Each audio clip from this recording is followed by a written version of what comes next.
என்னோட mobile battery வேகமா drain ஆகுது. எனக்கு ரொம்ப டென்ஷன் ஆகுது. இதனால நான் பேட்டரிய வந்து டோட்டலா வந்து சேஞ்ச் பண்ண போறேன் அப்படின்னு ஒரு முடிவு எடுத்திருந்தீங்கன்னா, வெயிட் பண்ணுங்க. சில செட்டிங்ஸ நீங்க டிசேபிள் பண்றது மூலியமா இந்த பேட்டரிய ரிப்ளேஸ் பண்ணாமயே உங்க பேட்டரிக்கு ஒரு புது வாழ்வு குடுக்க முடியும்.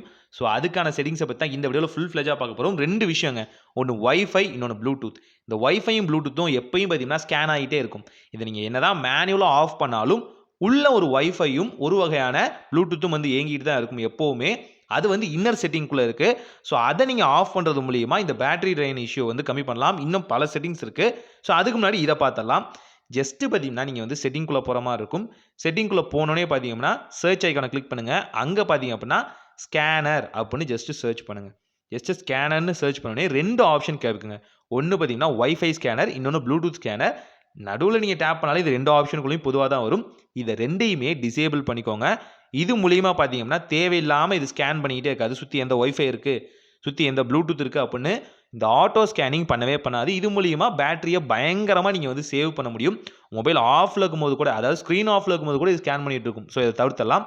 அதுக்கடுத்து திரும்பவும் செட்டிங்குள்ள போற மாரி இருக்கும். போனோனே பார்த்தீங்கன்னா, மொபைல் நெட்வொர்க் டைப் வந்து நீங்க சூஸ் பண்ற மாரி இருக்கும். இது டைரக்ட்டா வந்து டேட்டாவ லாங் பிரஸ் பண்ணியும் போலாம். இங்க பிரெஃபரன்ஸ் நெட்வொர்க் டைப் அப்படிங்கிற ஆப்ஷன் இருக்கும். இந்த பிரெஃபரன்ஸ் நெட்வொர்க் டைப்ல பார்த்தீங்க அப்படின்னா, ஆல்ரெடி நீங்க 5G மொபைல் வச்சிருந்தீங்க அப்படின்னா 5G ஆட்டோ கனெக்ட் அப்படின்னு இருக்கும். இதனால எங்கெங்கெல்லாம் 5G டவர்ஸ் இருக்குன்னு ஆட்டோமேட்டிக்கா இது ஸ்கேன் பண்ணிட்டே இருக்கும். 4G 5Gன்னு விட்டு விட்டு வரும்போது பார்த்தீங்கன்னா, நெட்வொர்க் டைப் மாறனால ஐசியோட வொர்க்கிங் பார்த்தீங்கன்னா ஜாஸ்தியா இருக்கும். 4G ஐசி, 5G ஐசி பார்த்தீங்கன்னா இன்டர் கனெக்ட் ஆகி இன்டர்மீடியேட் ஆயிட்டே இருக்கும். இதனால பேட்டரி பயங்கரமா ட்ரைன் ஆகும். மொபைல் ஆஃப்ல இருக்கும்போது கூட, ஸ்க்ரீன் ஆஃப்ல இருக்கும்போது கூட ப்ராப்ளம் நடக்கும். ஸோ முடிஞ்ச அளவுக்கு 4Gக்கு மாத்திக்கோங்க. நெக்ஸ்ட் செட்டிங் பார்த்தீங்க அப்படின்னா, அதே செட்டிங்குள்ள போங்க. அங்க வந்து நீங்க கூகுள்னு சூஸ் பண்ற மாரி இருக்கும். கூகுள சூஸ் பண்ணிட்டு, இங்க வந்து ஆல் சர்வீசஸ் அப்படிங்கிற ஆப்ஷன் இருக்கும். ஆல் சர்வீஸ வந்து சூஸ் பண்ணுங்க.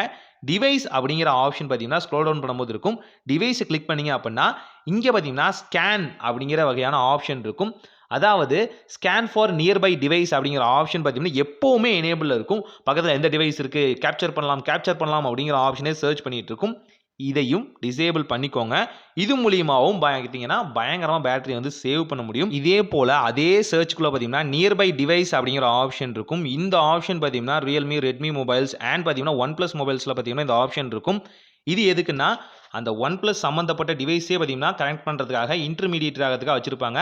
இதையும் முடிஞ்ச அளவுக்கு டிசேபிள் பண்ணிக்கோங்க. உங்கள்ட்ட மல்டிபிள் டிவைஸ் இல்ல, சிங்கிள் டிவைஸ் தான் வச்சிருக்கீங்க அப்படின்னா, அதுக்கு இந்த ஆப்ஷன் தேவையில்லை இல்லையா? ஸோ முடிஞ்ச அளவுக்கு இந்த ஆப்ஷனை டிசேபிள் பண்ணிக்கோங்க. பக்கத்திலே வச்சிருந்தீங்க அப்படின்னா, டிவி கூடயோ மத்த டிவைஸ் கூட கனெக்ட் ஆகறதுக்காக ஸோ இதையும் ஆஃப் பண்ணிக்கோங்க. இதே மாரி பிரிண்ட் அப்படிங்கிற ஆப்ஷன் இருக்கும். இது வந்து பிரிண்டர் யூஸ் பண்றவங்களுக்காக. இது டிஃபால்ட்டா மொபைல் வாங்கும்போதே பார்த்தீங்கன்னா, எனேபிள்ல தான் இருக்கும். இந்த பிரிண்ட் அப்படிங்கிற ஆப்ஷனை சர்ச் பண்ணியும் பார்த்தீங்கன்னா, ஆஃப் பண்ணிக்கோங்க. பிரிண்டர் நம்மள்ட்ட இருந்தா தானே அத பிரிண்ட் பண்ண போறோம். எப்ப தேவையோ அப்ப யூஸ் பண்ணிக்கலாம். டிஃபால்ட்டா இதெல்லாம் வந்து ஆன்ல குடுத்துருக்காங்க. ஏன்னு தெரியல. இத ஆஃப் பண்ணிக்கோங்க. இது மூலியமாவும் பயங்கரமா நீங்க பேட்டரிய வந்து சேவ் பண்ண முடியும். இதே மாரி இன்னும் ஒரு செட்டிங்க நீங்க வந்து எனேபிள் பண்ற மாரி இருக்கும். அதே செட்டிங் ஆப்ஷன்க்குள்ள போயிட்டு, பேட்டரி அப்படிங்கிறத சூஸ் பண்ணுங்க. பேட்டரியில பார்த்தீங்க அப்படின்னா, அங்க வந்து ஸ்மார்ட் சார்ஜிங் ஆப்ஷன் இருக்கும். ஸ்மார்ட் சார்ஜிங்லயே பார்த்தீங்க அப்படின்னா, 80% நீங்க வந்து சார்ஜ வந்து எப்பவுமே பார்த்தீங்கன்னா, ரெஸ்ட்ரிக்ட் பண்ண முடியும். இந்த ஆப்ஷனும் பார்த்தீங்கன்னா, டிஃபால்ட்டா ஆஃப்ல இருக்கும். முடிஞ்சா ஆன் பண்ணிக்கோங்க. நான் ஃபர்ஸ்ட்டு மொபைல் வாங்குனப்ப எனேபிள் பண்ண இந்த ஒரு செட்டிங் தான். அந்த 100% தொடும்போது பார்த்தீங்கன்னா, பேட்டரியோட ஆயுள் காலம் ரொம்பவே கம்மியாகும். அந்த 400 சைக்கிளும் ஃபில் ஆயிரும். 80லே வைக்கும்போது பார்த்தீங்கன்னா, பேட்டரி எப்பவுமே நல்லாவே இருக்கும்.